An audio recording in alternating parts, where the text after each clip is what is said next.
I am Tom Mays, and I am delighted that you're here today for this session. Please note that in addition to this session on Why Old Places Matter, there's another session tomorrow that will continue this conversation called Beauty and the Bottom Line with Don Ripkema, and I hope you'll join that as well. I have a couple of very practical things to mention first.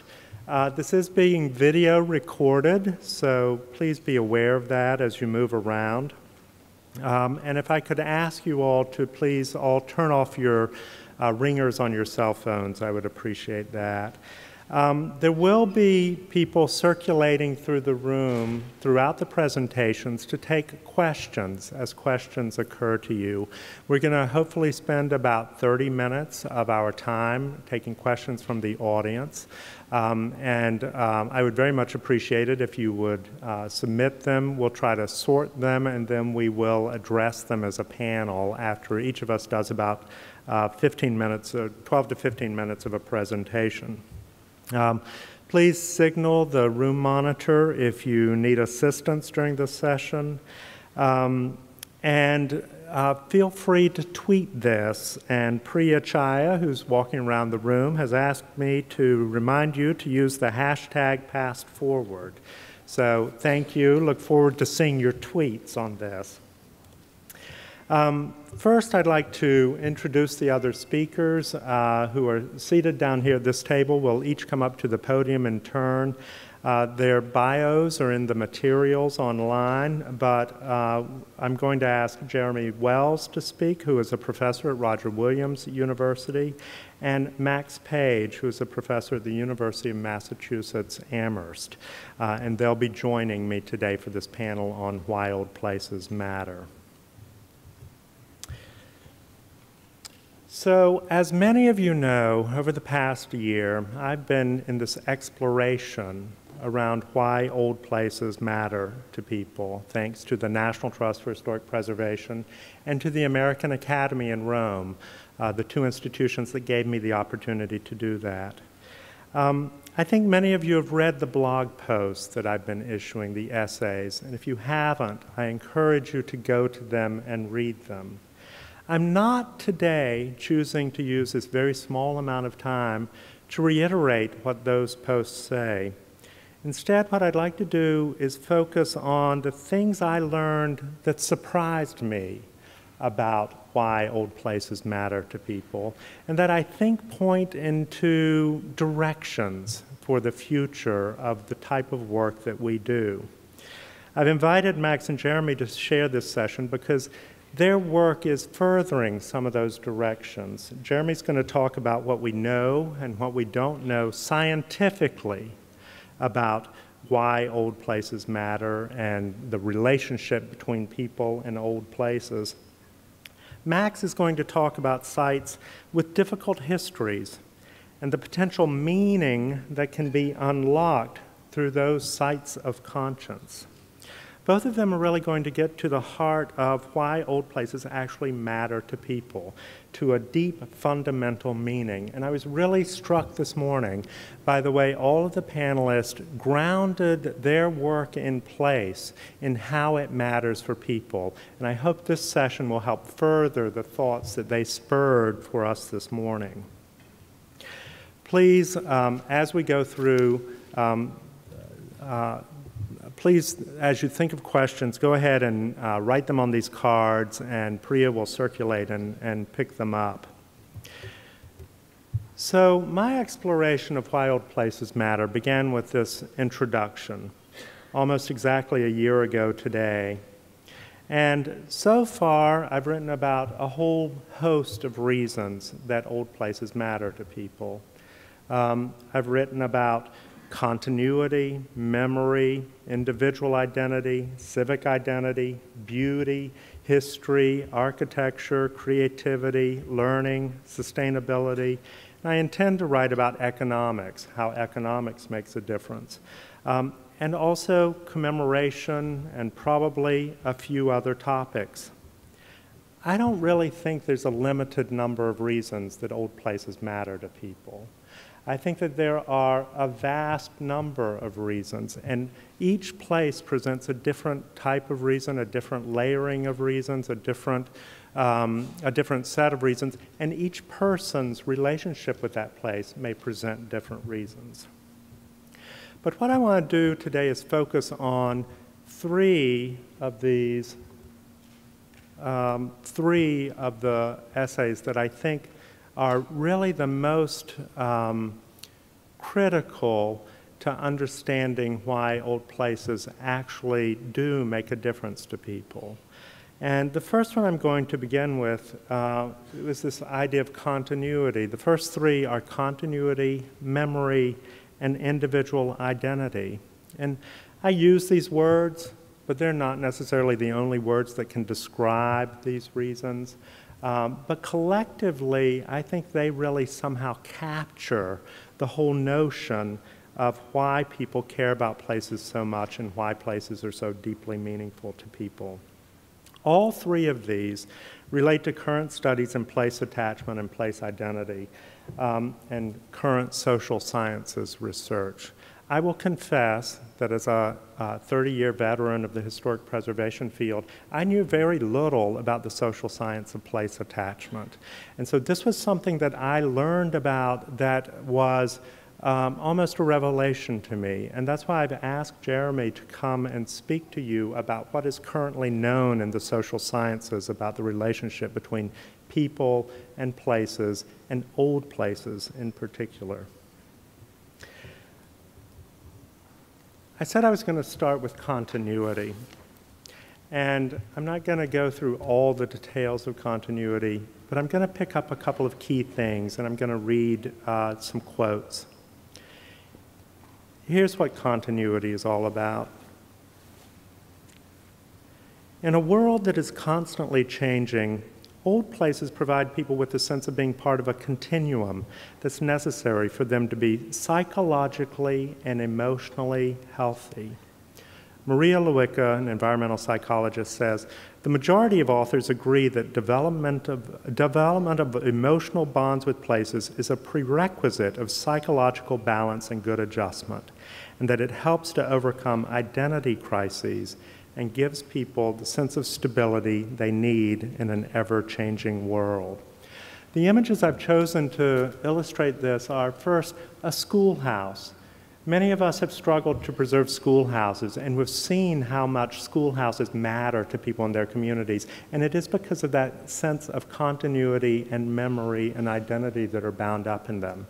The power of this sense of continuity is really most dramatically illustrated when it's broken. So you see on the left-hand side Palmer Chapel in the Great Smoky Mountains National Park, and that is a place where people were forcibly removed when it became a national park. And the communities have never fully recovered from that removal. That is the site of one of the reunions for the families that generations later continue to go back to the same place to try to heal some of the wounds created from the breaking of their own identity with that place.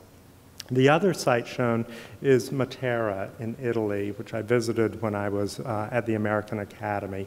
Again, a place where people were physically removed because the housing was considered substandard and removed to new housing elsewhere, and people there 3 generations later still talk about how broken their community is as a result of that and how much they feel lost as a result of that break. Continuity. The other major word I used was memory.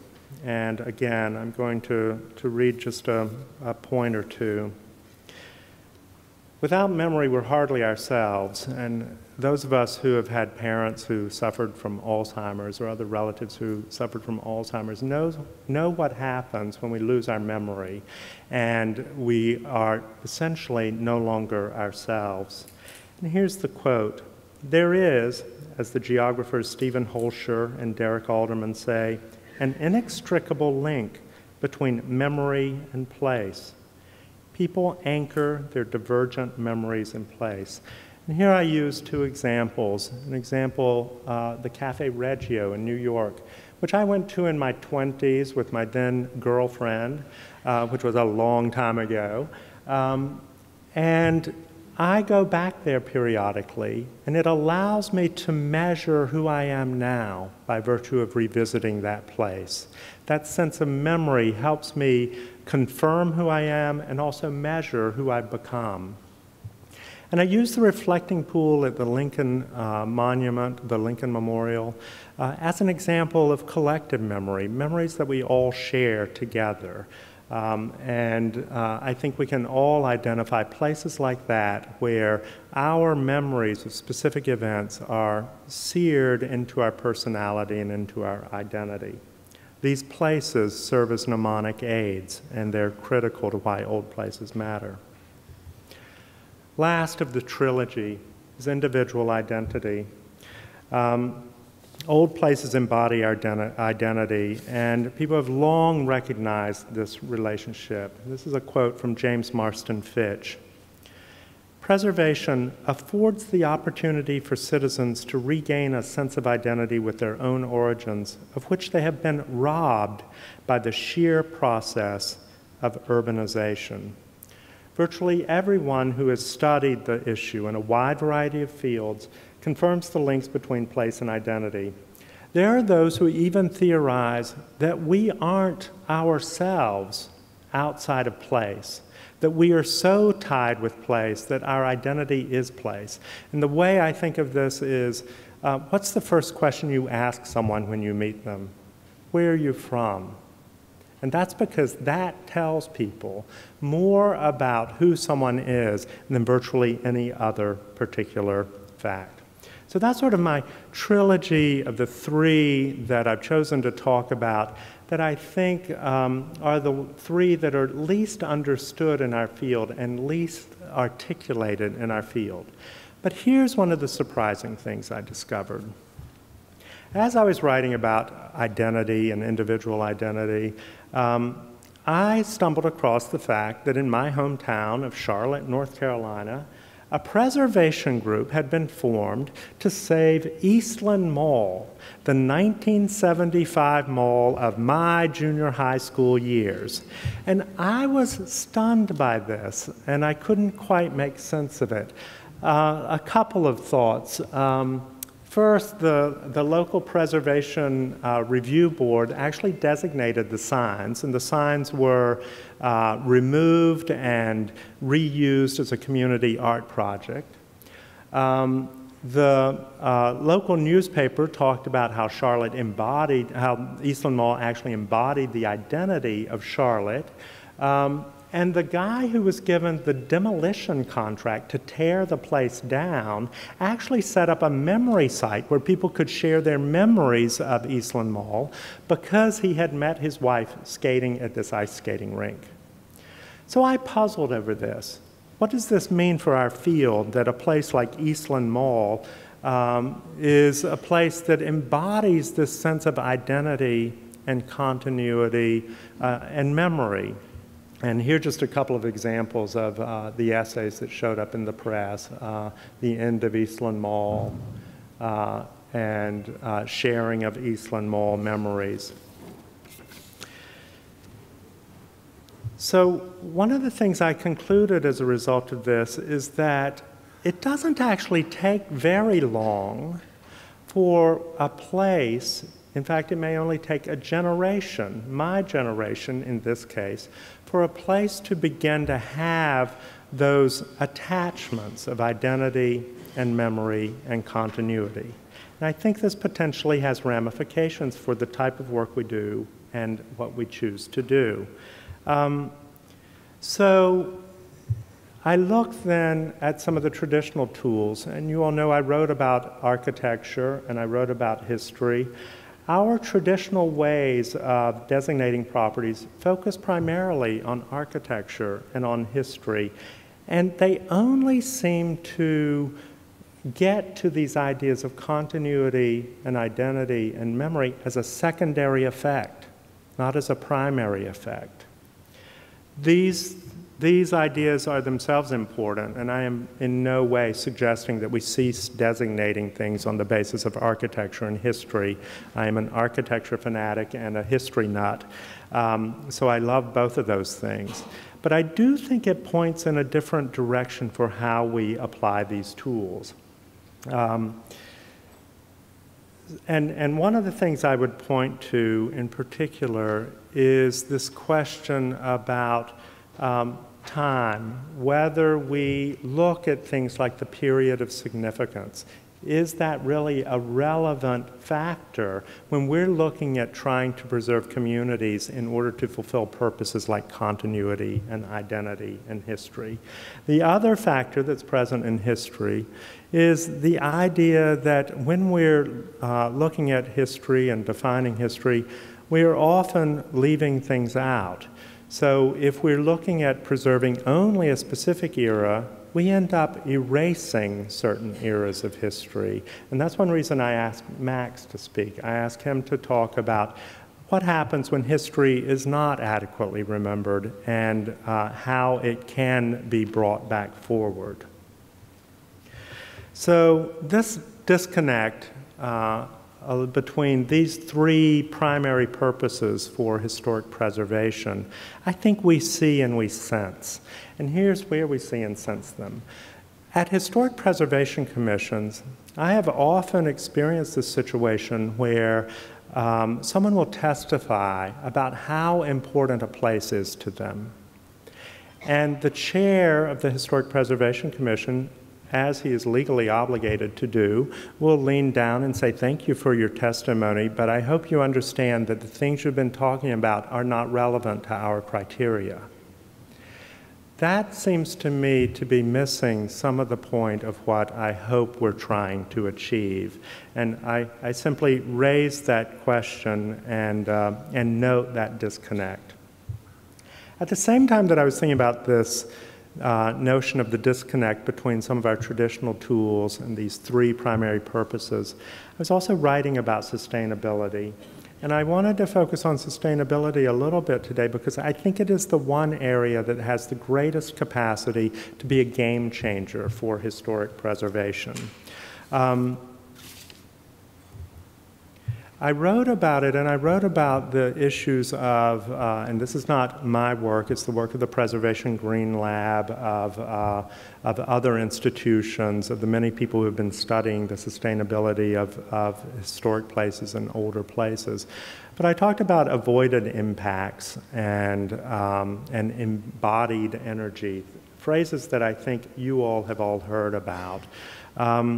And I really came away thinking that between these three ideas of continuity and memory and identity and the issue of sustainability and the idea of trying to not tear buildings down and throw them in a landfill and waste all that energy and then waste all the energy of building a new building, that it might point in a different direction about what we should be doing, and here are the directions.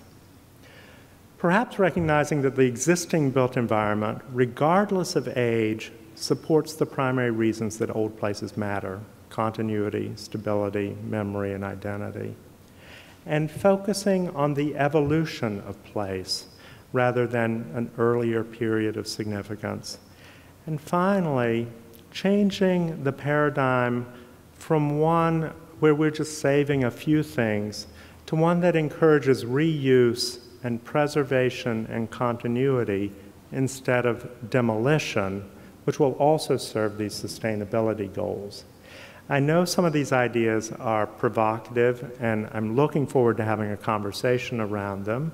But now I'd like to invite Dr. Jeremy Wells to the podium to talk a little bit about what we know about this social science and what we don't know about the social science. Okay, so what I'm going to talk about here is really a very fast, I'll call it a meta-analysis. There's way too much information for me to go into in any depth. But what I'm going to try to do within about 15 minutes or so here is to give you an idea of what is it about the social sciences What can the social sciences tell us in terms of what's important about historic preservation, about the practice of historic preservation, and why old places are important to people? And one of the first things I would like to start with is a basic fundamental question.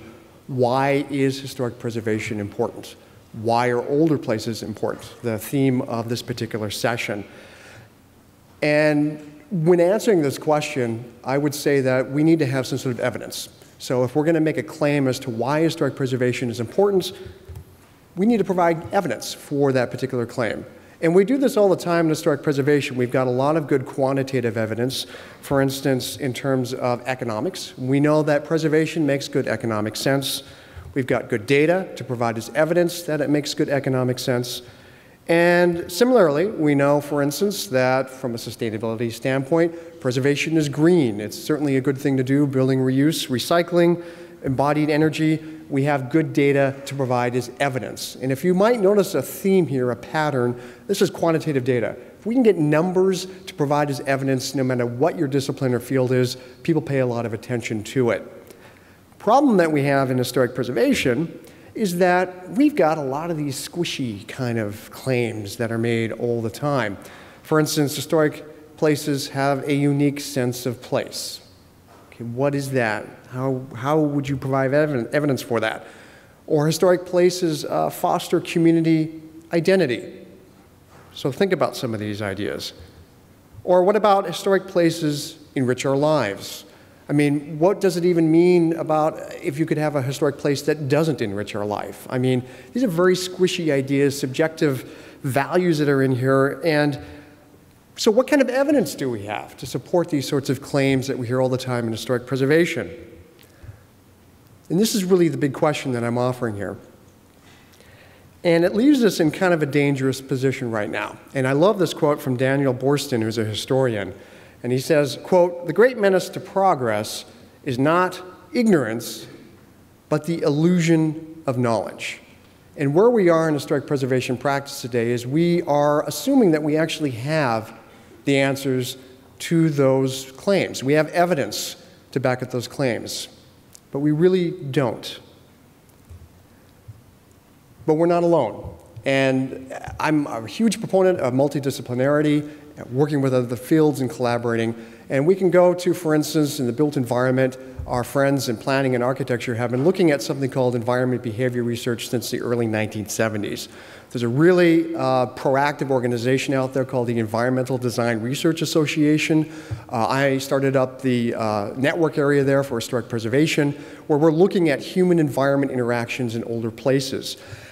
There's some really good evidence-based design conclusions that have come out of this type of research. For instance, in healthcare facilities design, we know, for instance, that if you put a window in a room, in a patient recovery room, that patients will actually recover more quickly.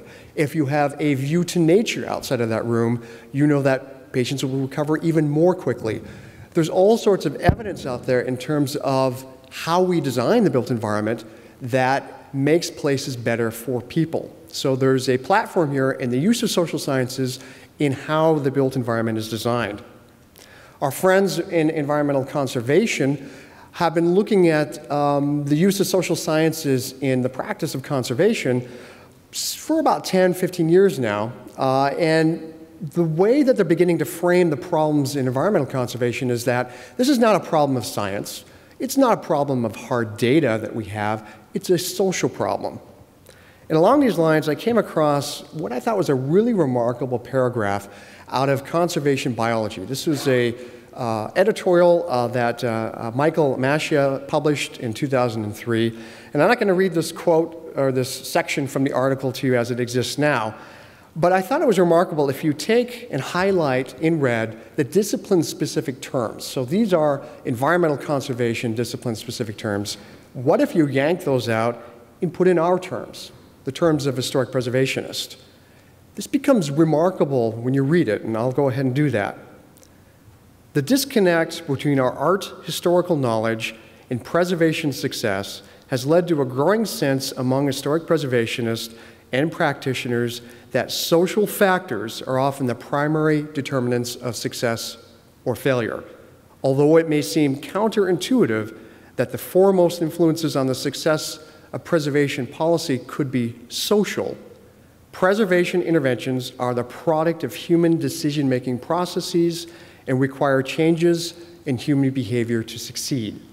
Thus, preservation policies and practices are inherently social phenomena, as are the intended and unintended changes in human behavior they induce. This is where we are in historic preservation today in terms of looking at how we're substantiating the practice of preservation and really what's the problem, where we are right now in terms of advancing our field and in trying to get more stakeholders involved in preservation. But we do know some things. I mean, it's not all hope is not lost. We actually do know quite a few things about the older built environment in terms of people, what people like and what they don't like. There's a lot of research, and this comes out of environmental design behavior research in terms of looking at what is it from a design standpoint that people like about buildings. And these studies that have been done, not a huge number of them, but what Arthur Stamps is a particularly prolific researcher in this area, looking at what is it that people like about buildings. And these visual preference studies, which show people essentially photographs of different kinds of buildings and surveys people what do people like and don't like about these buildings. Overwhelmingly, the conclusions of these studies is that people like complexity in buildings. They like ornamentation, they like roofs that have complexity of designs and angles and planes, receding planes, all these sorts of things that we often see in older buildings, for instance. We know that, in a similar sense, that people like these sort of characteristics in landscape. People prefer landscapes that are layered, that have a sense of discovery and a sense of mystery to them. And this happens naturally over time when vegetation grows and trees get bigger, things become hidden, and you have to actually explore the environment in order to discover it. There are a few visual preference studies out there that have asked the basic question, do people like old buildings? And this is always usually paired as a dichotomy of a picture of whatever the old building is that's of interest and whatever the new or newer building is. And I can say with a relative degree of certainty, if you summarize these studies, generally speaking, people do prefer older buildings. Sort of, it depends. These are very difficult studies to do because buildings exist in a kind of a context. So if you look, for instance, on the building on your right, do people dislike contemporary architecture? Because in this case, it's in a sea of parking. Context is something here that is difficult to tease out when you do these visual preference studies. So you have to be very careful when you make sort of conclusions from this, what it's actually trying to say. But again, generally speaking, people in these surveys do prefer older buildings. Not all the time, though. One of the themes that emerges from these studies is that when people are given images of buildings from modernist era buildings, for instance, a brutalist building, people prefer neo-traditional buildings, new buildings, compared to buildings from that era. But if you look at studies where the design is a constant, but you're only looking at the age of buildings, for instance, in this case, neo-traditional buildings or traditionally designed buildings, people do like the genuine building. So again, there's a lot of areas here to look at. We don't have definitive evidence here, but we have some clues in terms of people's preferences. But everything I've been talking about to this point, this is not really the domain of historic preservation. I mean, we're talking about environmental design, urban design. What is it that we do as historic preservationists that's kind of unique, that is unique? And if you look at what we're charged to do as historic preservationists, we're charged to determine what's the real historic place, the real historic building, and the not real historic building. We're trying to determine what's authentic and what's not. So what sort of research has been done in the area of historical authenticity? What do people think and feel is historically authentic and not? And I can tell you this is a wide open area of research. You can find very, very little information in terms of empirical evidence from the social sciences that looks at authenticity. This is one area that I've been trying to research, and one of the conclusions that I've come to is there is definitely a relationship between what makes old places unique, age value, which is dependent on patina, the way that surfaces change over time, the way that surfaces decay. I know a lot of you here are probably familiar with Ruskin, John Ruskin. It's what he called the golden stain of time. And it is what makes old places different from new places, even if they have the same kind of design. What's interesting is that if people are in an historic environment and they perceive the patina of that place, it catalyzes what I've termed a kind of a spontaneous fantasy. It's a vignette of the past that pops up in a non-premeditated manner as people are going through this environment. This is not daydreaming. This is not something under direct conscious control. And the people that I've worked with in these sorts of studies, these vignettes just pop up in their head, catalyzed by experiencing essentially the authenticity of a place. These are described as emotional experiences, sometimes highly emotional experiences, and it bonds people emotionally with place. And so one of the things I've been able to establish is quantitatively that in authentically historic environments with patina, people have a higher level, a higher measurement of attachment to that place. And so this is, I think, a very interesting way of looking at what is it that's unique about historic environments and how do people perceive authenticity of those environments. Some other research along these lines, Daniel Levi has looked at can people actually tell fake historic architecture from real historic architecture? And he's come to the conclusion that yes, people actually can. And one of the interesting conclusions from this in terms of practice is, maybe we're not giving people enough credit when, for instance, we're applying preservation doctrine, Secretary of the Interior standards. We're making a lot of assumptions here in terms of differentiation of old and new. We don't have any empirical evidence to know how people interpret old and new. I mean, think about that. Major factor in preservation practice, no evidence to substantiate how we do it. We're getting some clues here.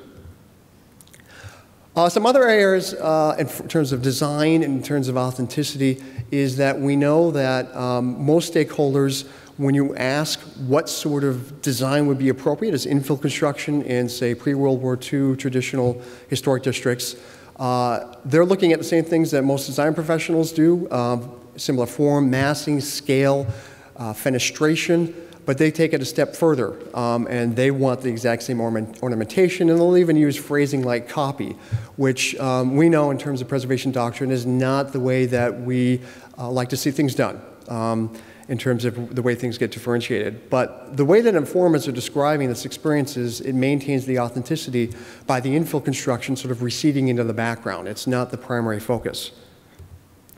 Some other areas of rather interesting research that's been done in terms of older buildings, Melinda Milligan, who is a sociologist out of Sonoma State University, has taken on to herself this, she wants to know how homeowners of historic homes, how they perceive and value their historic homes. And she's come to the conclusion that people essentially turn their homes into living, breathing people. They anthropomorphize their homes in the way that they take care of them. And the last thing I want to conclude with here in terms of some of the research is that there's been an interesting growing area of a body of research that intersects historic preservation, heritage conservation practice, and the social sciences under the rubric of heritage studies. And so largely driven by anthropologists, they're very interested in communication and the differences between professional value systems and the value systems of most stakeholders. And in fact, we have a word for this that Laura Jane Smith has given us. The value system of historic preservation professionals, she refers to that as the authorized heritage discourse. It's essentially what preservation doctrine is telling us as preservation practitioners, what is appropriate, what is not appropriate. But this sort of research is really looking at, there's a really, really strong and real disconnect between preservation practice and most stakeholders, and also in terms of how we actually communicate. Now, what don't we know? This is the real big issue here. We know far less than we actually know about the older built environment in terms of people's preferences and values and experiences. We really don't know what makes places historic to most stakeholders. There's not a lot of empirical evidence to support this. We have some tantalizing clues, but not a lot. We really don't understand how do everyday people experience and perceive historic places. What is that actually like? And in a real fundamental level, how do historic places affect people? How do they affect people emotionally? What is it that's different about a historic place and how people experience it versus a non-historic place?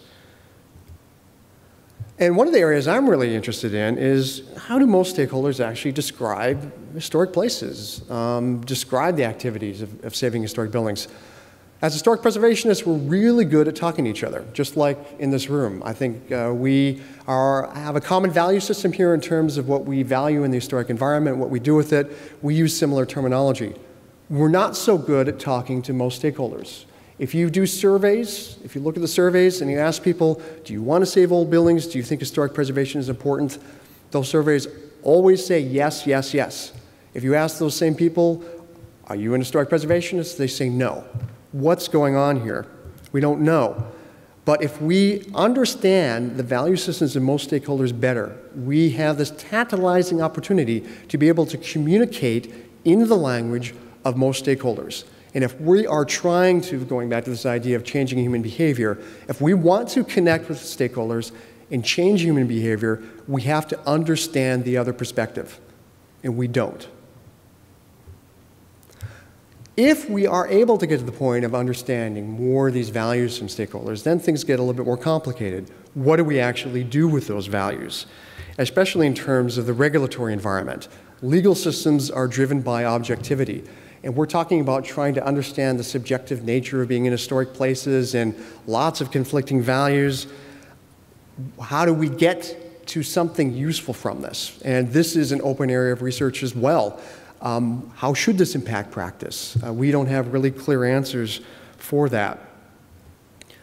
So that's my real quick, really sliding glance, a sliding blow through social sciences and how that might impact preservation practice and the evaluation of place.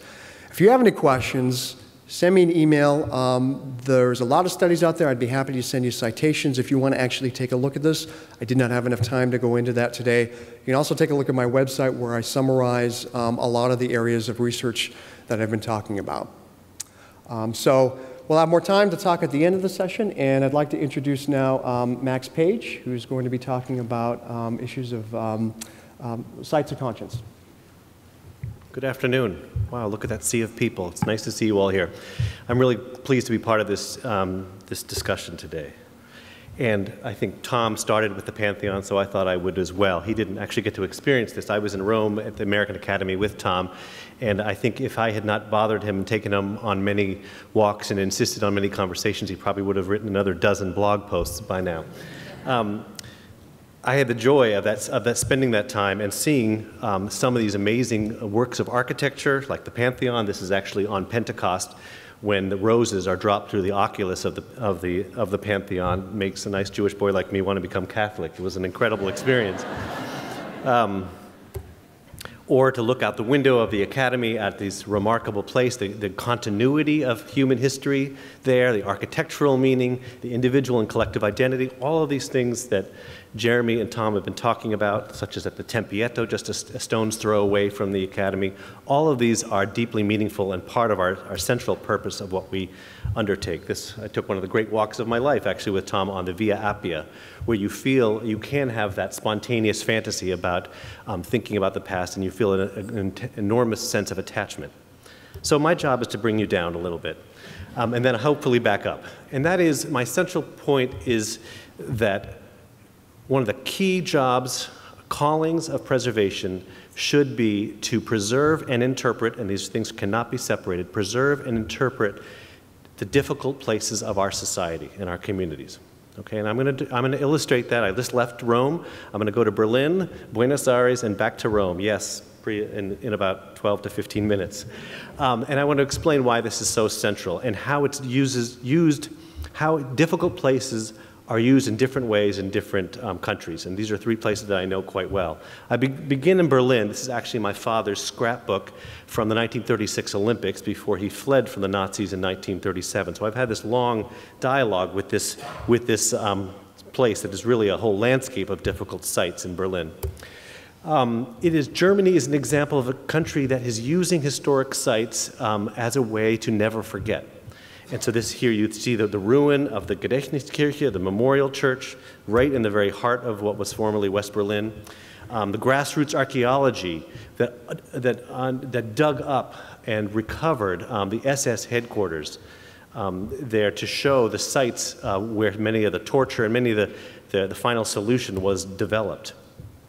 It also involves introducing new buildings like Daniel Libeskind's Jewish Museum into the heart of historic Berlin, to introduce a rupture into the landscape.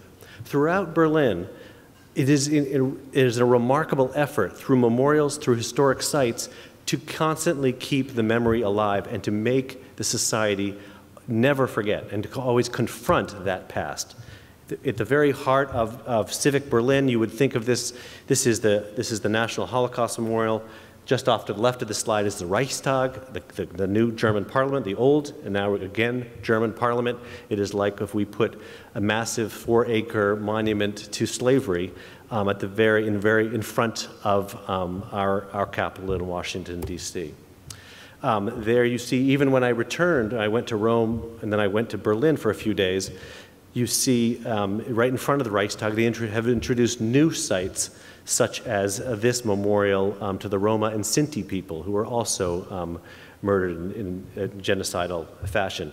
That building, that historic structure, is represented when we include these memorials such as this one.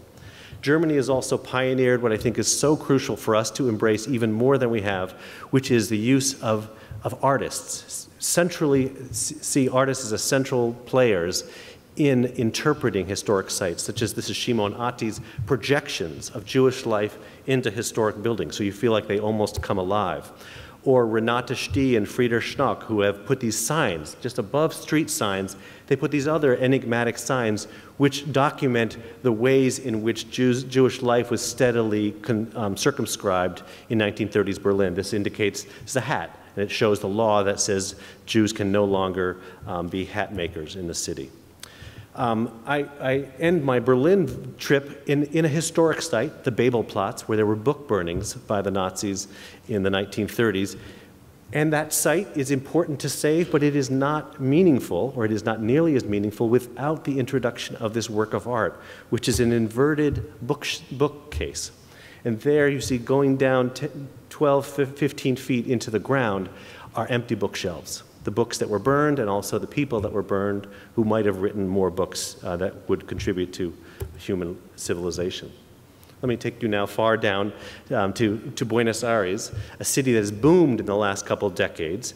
There you see some of the towers of some of the great wealth that has flowed there from all across South America, which has led to the demolition of much, or a large measure, of the 19th century fabric.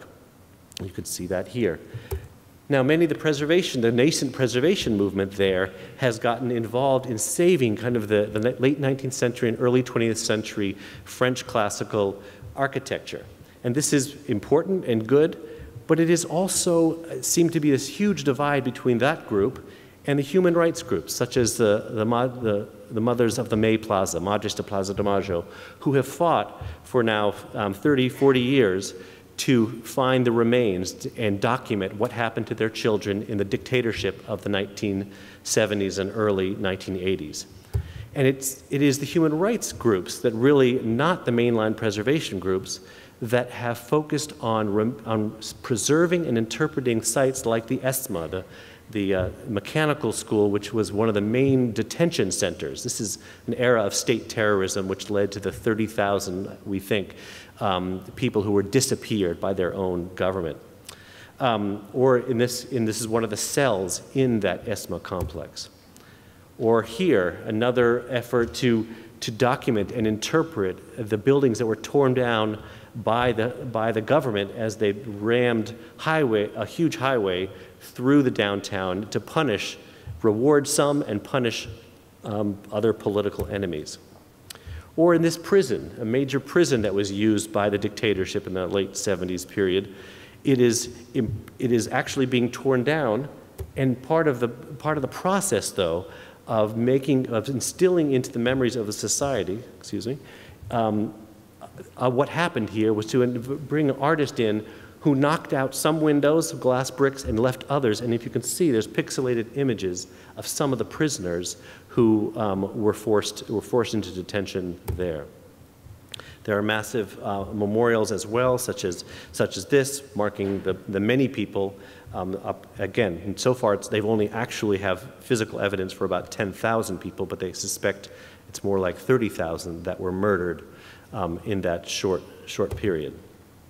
All throughout the city, in front of these police stations that served as detention and torture centers, or at the sites of the homes of people who were taken away right in the middle of the night by the police squads, there are these grassroots memorials that to me are as central to saving the building as anything, that marking these places in innovative ways so that people stumble across them is a crucial way to keep the memory alive. Again, these signages, this is an arts group that has put up signs to indicate some of the culprits in this dictatorship, including, yes, our own CIA, or even the Catholic Church in Argentina, which assisted the dictatorship there. Now, this is the motto for the kind of human rights movement, Memoria, Verdad, Justicia, memory, truth, and justice. And this is an important distinction in how historic these difficult sites are used in Argentina. It's not about simply not forgetting an event that is long past, because this is an ongoing event, in part because the families still have not recovered the bodies, and secondly, because many of the perpetrators have not been convicted. So these historic sites, these difficult places, were used to finally bring these guys to justice. And it's because of the mobilization and the artwork and the preservation of these sites and documentation of them that finally these guys who were pardoned by an earlier conservative government were in 2010, beginning in 2010, brought to justice. And I actually had a chance to go there, and this ticket to watch the workings of justice, the results of years of memory work and historic preservation advocacy, to me is one of the most valuable mementos I have from that time there. Now, I'm bringing you back quickly to Rome. So when I come with that background, when I came to the time at the American Academy to look at how was Rome remembering the era of Mussolini, the fascist dictator and ally of Hitler, what is happening there? When you go to Rome and you go down this, many of you have seen this image or walked this path, you think you are walking sort of an ancient Roman way to look at the Colosseum. No, you are looking at a Mussolini avenue designed to link him to the great Roman leaders that he emulated. Or if you walk to the Vatican, as anyone would if they go to Rome, you are not looking at a great work of Renaissance architecture, at least that the avenue is not, the building is.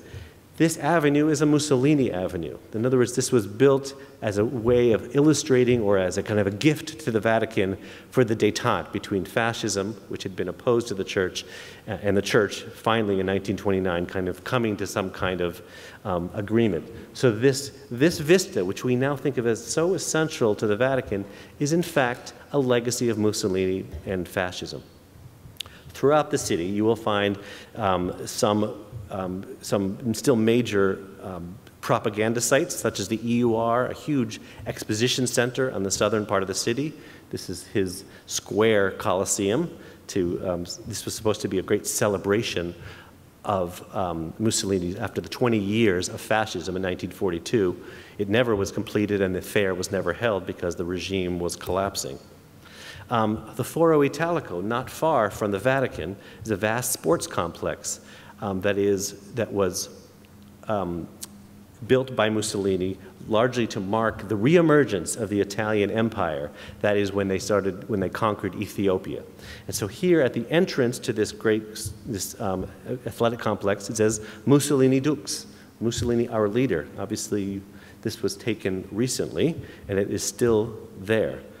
Throughout the plaza, which is the largest mosaic project since ancient times, you see 248 repetitions of Il Duce, our leader. This is like Heil Hitler. This is the kind of the chant for Mussolini, and you see it everywhere there. And then in the kind of the track, it is ringed by 100 different massive sculptures. It is this sports complex that people walk through to get to the main soccer stadium. So every week, thousands and thousands of people cross that mosaic plaza. The difference is there is no interpretation at all. There is no artwork, there is no signage, there is nothing to make or encourage citizens of Rome to think about the meaning of this place. You still see deeply offensive portrayals of Ethiopians being raised up by Italian culture. Nothing said, nothing discussed. What stunned me about my time in Rome was how, contrary to Germany, where memory is perhaps almost overdone, and contrary to Buenos Aires, where there's a powerful utility to historic sites to bring people to justice, in Rome, there's silence about these places. There is a sense that we must move beyond this. We cannot confront this history. And you see, even there is a celebration of some of the great modernist, rationalist buildings of the 1930s under Mussolini, such as Luigi Moretti's Gill building. Moretti, some of you may know, if you work for the National Trust, he designed the Watergate apartment complex. But that Moretti building also includes another map of Africa, laying out the plans for domination by Mussolini. And that orb on the right used to have a bust of Mussolini there. And throughout the city, in smaller places, in doorstops, or out on the fountains of Piazza Navona, or on water drains, you will see the fasce. That is the bundled sticks with an axe, which is the symbol of the ancient Roman leader and became Mussolini's symbol. And it is akin, in a way, to the swastika. It became the dominant image. Those are everywhere as you walk around Rome, and I ended up spending far too much of my time looking down at my feet, looking for these remnants. When you ask people, even educated, even progressive, left-wing people in Rome, show me where I can learn about Italian fascism and Mussolini, they direct you to the Fosse Ardeatina, which is a monument to a Nazi murder of 300 young men. The Nazis controlled Rome for 9 months, and this was one of the most awful massacres, which of course is a moving place, but it is not about Mussolini and Italian fascism. Similarly, they say, go to the Via Tasso Museum. Well, that also is a very moving place where, in fact, Italian resistors were imprisoned and tortured at times. But this, again, is about the Nazis in Rome, not about Mussolini and the difficult history of having a fascist leader and his racist policies for 20 years. It is no accident in my mind that we see a resurgence of anti-Semitism and anti-immigrant attitudes scrawled on the walls. And you see these in a lot of places throughout Italy. And it is, of course, not only Italy. And I don't want to overstate my case, but I would argue that preserving and interpreting these sites, these difficult sites, is a part of the way we push aside and push back on these more racist tendencies that seem to periodically resurface. I think it has been very effective in Germany, along with education system that talks about it, but having those places, having powerful monuments and public art is part of the fabric of memory that helps build a more just society. Now, there are some changes going on, I'm pleased to say. This is Ada Chiara Zevi, who is looking down at one of the Stolpersteine. This is actually a German idea of putting little brass plaques in front of the homes of those who were deported in 1943 in Rome. Mainly Jews, but also non-Jews. And every January, she lays more of these down. The idea of Stolpersteine is you stumble over them. They are designed to surprise you so that you are in your daily life, you are suddenly woken up and made to think again about what happened on that site.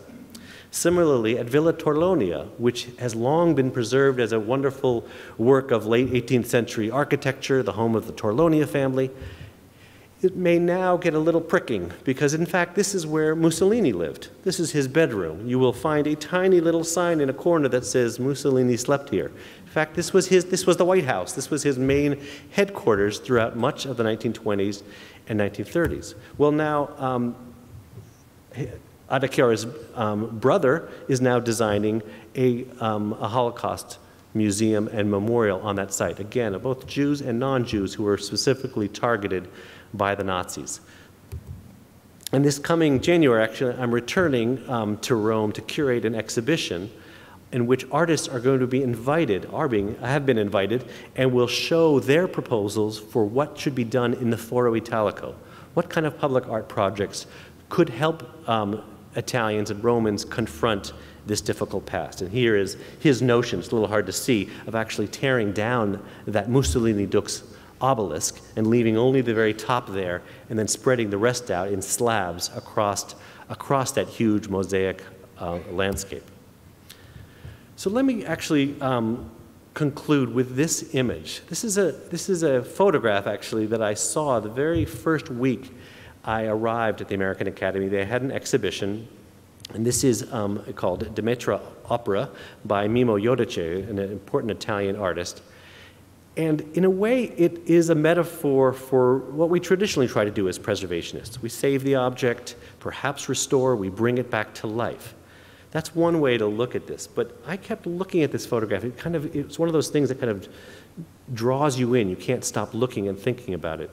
I kind of read it differently. It seems more of a metaphor for our elusive desire to repair a shattered human world. The hand gently holds a repaired piece up to the original, trying to make it fit.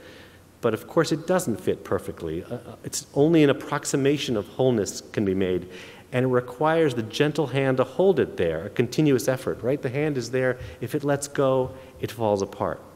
We can't heal injuries of the past once and for all. We don't just put closure on it and say goodbye. But it seems to me essential, and I would even use the word a sacred duty of historic preservation, to lead our fellow citizens to the historic buildings and landscapes that represent our very worst histories or captures our most fundamental disagreements.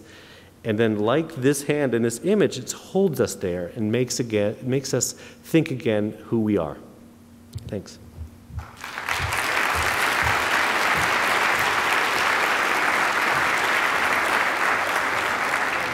I'd like to, while the questions are coming up, raise a couple of questions for you all. First, Max, I want to express something.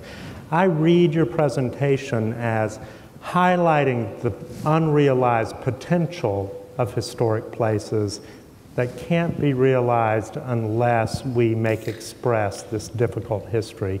So the place has meaning because of that embedded history. Am I misreading that? No, that's exactly right. I mean, there is, what I've shown are actually places that are still there. Many of them are falling apart and rotting and might disappear. But you're right, the key issue is how we bring out that history and promote discussion and debate at those sites.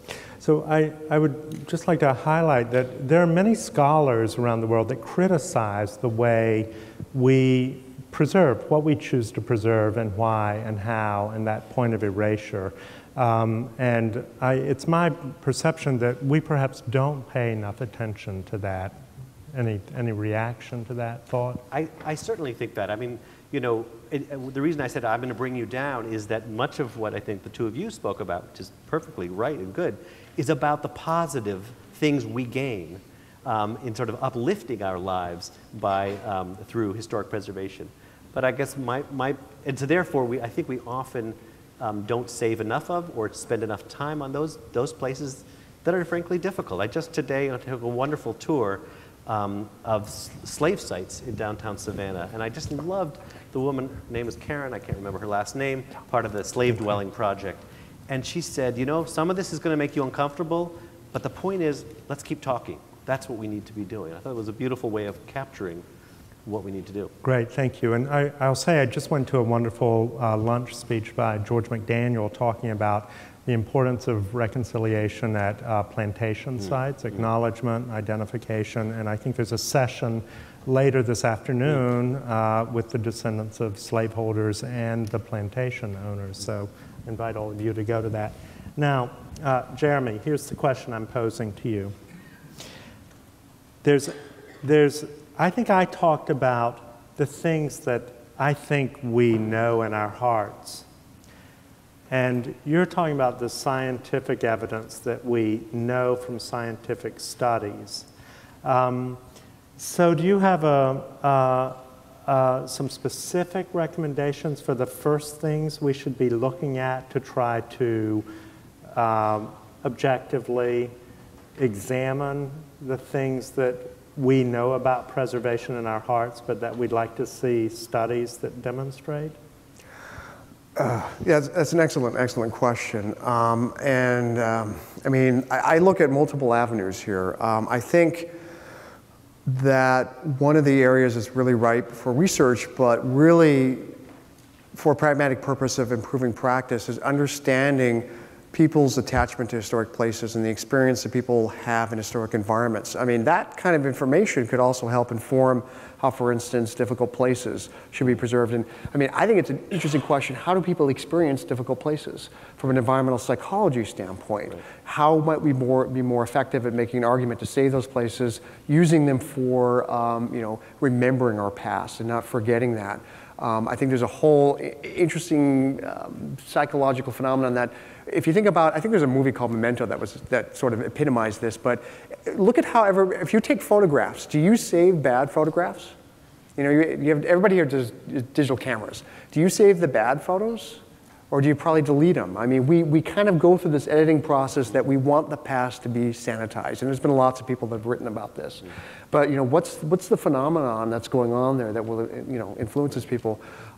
In terms of areas of research that I think, other than looking at just place attachment experience in historic environments, I think we really need to know how can we do something with this subjective data that will influence the practice of historic preservation. And I think a great place to look at this is the intersection of the regulatory environment and well, really the social sciences. If we get an understanding of the valuation of place, we have this system where our values that we do use in historic preservation are fixed in time and in place on lists. Thomas King has written extensively about this, that we're very list fixated. What if we throw out the list? What if we look at systems dynamically? I mean, Tom talked about this. What does that look like? And is it even compatible with our legal system? I mean, we're really going into somewhat pushing the envelope here in terms of what we should be doing, and we don't have clear answers for that.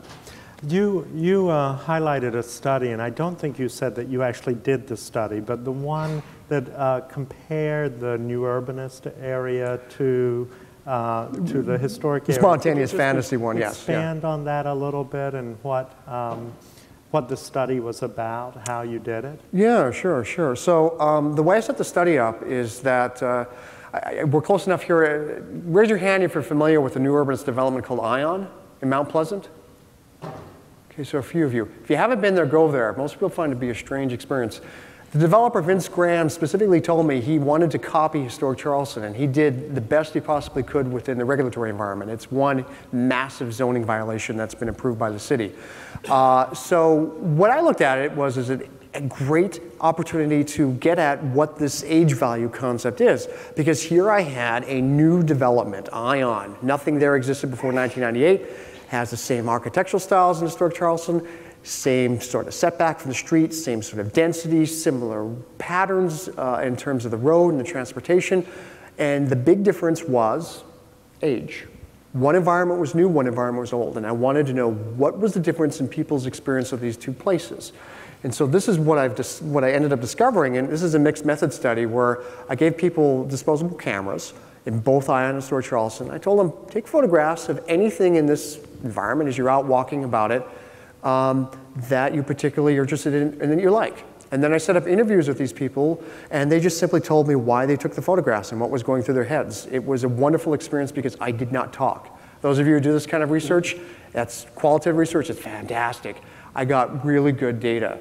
And this is where this idea of spontaneous fantasy came up, because no one in Ion was saying, like they were like looking at this pre-antebellum house and seeing Civil War soldiers marching up the steps, or cotton wagons going down a street because they see grooves. This wasn't happening in Ion. There was something different there.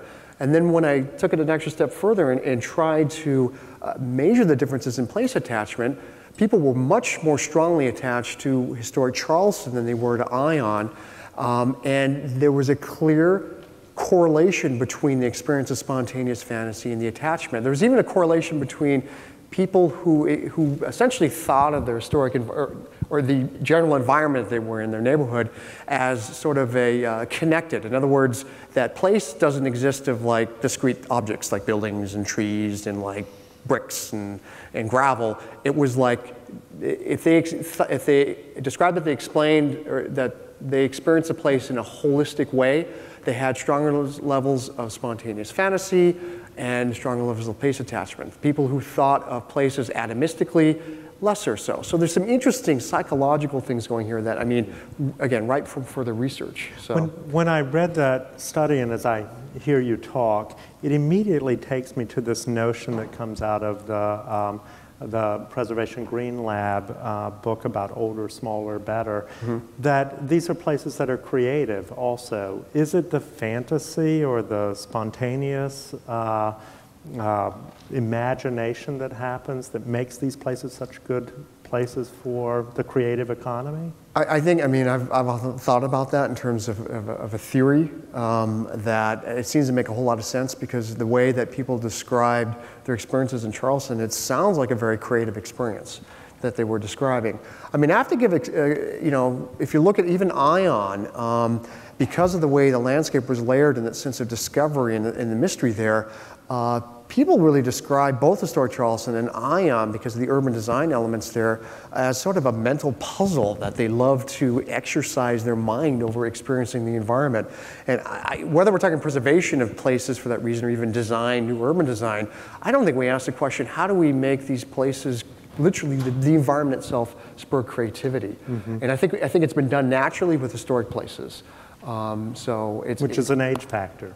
Yeah, absolutely. So let me, I asked one of the questions, but let me ask another. Old places matter and old things matter. Is there a difference? Is there a difference between the object and the things? And since you ended with an object, I'll turn to you first. Ooh, that's a hard question. It's funny because I was just about to jump in and ask my own question related to your work. I'll invite you to do that. It's related, also. I think, which is this question, you put the big authenticity sign out, Jeremy. And I have to say that I'm ready to escape out the back exit when people start running at me. My time in Rome made me question the very notion of authenticity and question the use of that in our work. There's a great book by Lionel Trilling, the literary critic, called Sincerity and Authenticity, in which he really takes authenticity to task as almost being this kind of exclusive, destructive kind of way of thinking. And I think the experience of Rome, where in some ways everything feels authentic, in fact, it's the opposite. You realize that when people talk about the Roman Forum as authentic, that is only achieved by leveling, removing the layers, 1,000 years of human history that had been built up above that. So I guess I worry when we go down this road of knowing this kind of building is what people like, and it's because they are authentic and old. I worry about that we start to exclude layers of meaning that people have attached and can attach to place.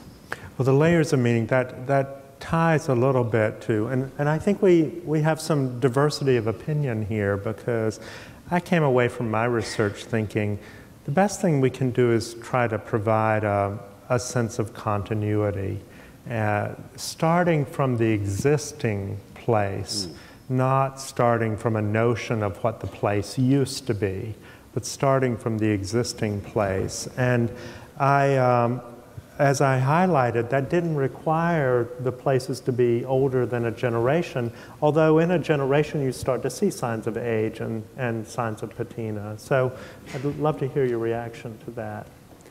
Yeah, I mean, it's really tricky when you're talking about authenticity, and then the larger question is, okay, what do you do with it once you understand about it? I really think the key here is looking at what are the values that we're talking about here? What values are more important than others? I think there are probably clear-cut cases where like historical, informational, fact value of place probably trumps, for instance, the desire to erase a bad memory.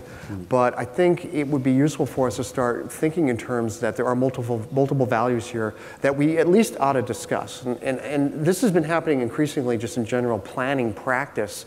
And I think it happens in an informal way in a lot of preservation practice. But again, we're I mean, I would use the phrase burdened. We have baggage of the past, our own past, in terms of preservation doctrine that, we'll recognize other values, in conversation, but then we hold it up against the doctrine and as though we can't officially recognize it. So, we're in this weird place of knowing there are other values out there, but knowing we can't do anything with them. And I think that's a problem. I do think it causes me, as I said, to question how our tools are being used. And I'm not advocating for throwing out the existing tools. I think they often work very, very effectively.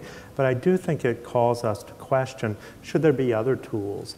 And should we constantly be looking at our legal tools and making sure they're shaped to fit the purpose that we hope to achieve? Right. I mean, I think there are obviously real limitations. Why I kept emphasizing, for instance, interpretation. There's no requirement to tell the story of a historic place that is on the local or state or national register. There's no affirmative requirement to actually tell that story, and that seems essential, no matter how you do it.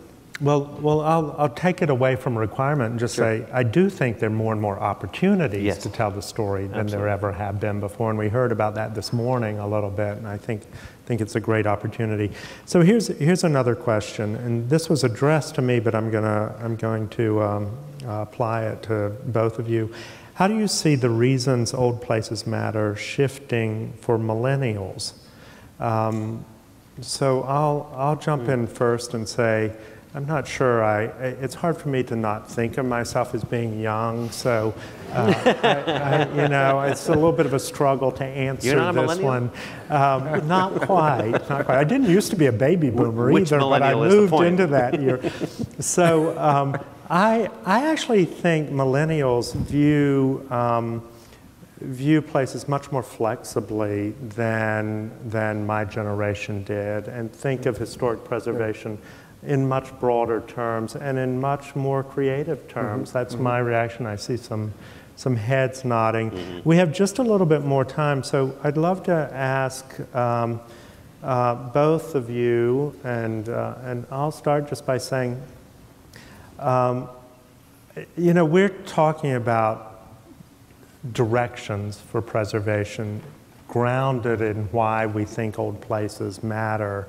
But I want to start by saying I came away from my project much more firmly convinced that places were more deeply meaningful than I had even thought they were because of the three issues I explored primarily.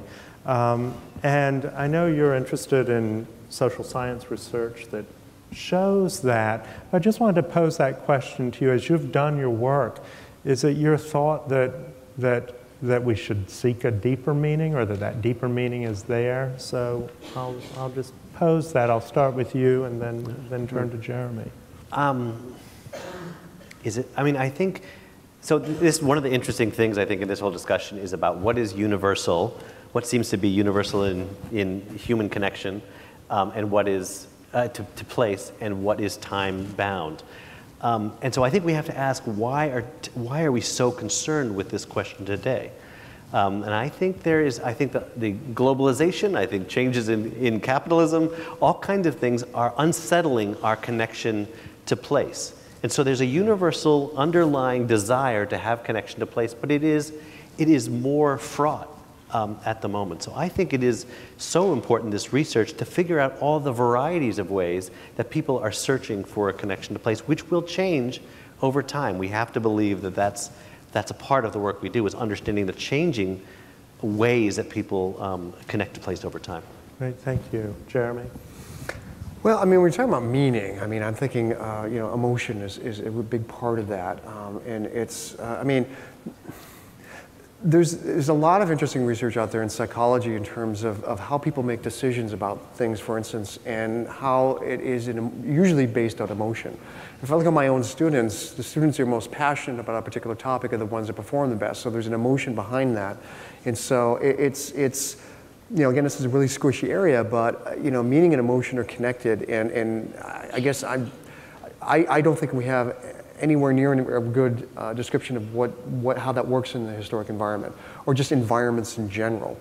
and trying to get at that is, I think it is critical to moving the field of preservation forward and making it increasingly relevant, because I think Max and I have students who are definitely in the millennial generation, and I absolutely agree that they have a much more fluid thinking in terms of significance and value, and I oftentimes have some challenge trying to convince them of what the validity of the Secretary of the Interior standards are, for instance, and how it was created. So it's, getting to the depth of meaning and understanding that, and then trying to do something with that, I think is critical. Or else, I think my concern is we're going to become more and more marginalized in terms of what we're trying to do. And I think it also has to be more holistic meaning across looking at conservation holistically, that we're talking about conserving the environment.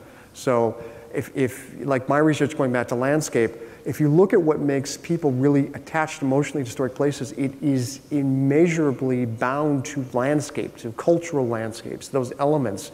And then we're getting clearly into environmental conservation in this. And we need to really look at this much more holistically and broadly. And again, that gets back to meaning. So. Right. Thank you. Thank you both for joining me. I very much appreciate what you've brought to this discussion. And I think we've got a lot of things to think about and to continue in our work ahead. So thank you very much. Thank you. Thank you, Jim.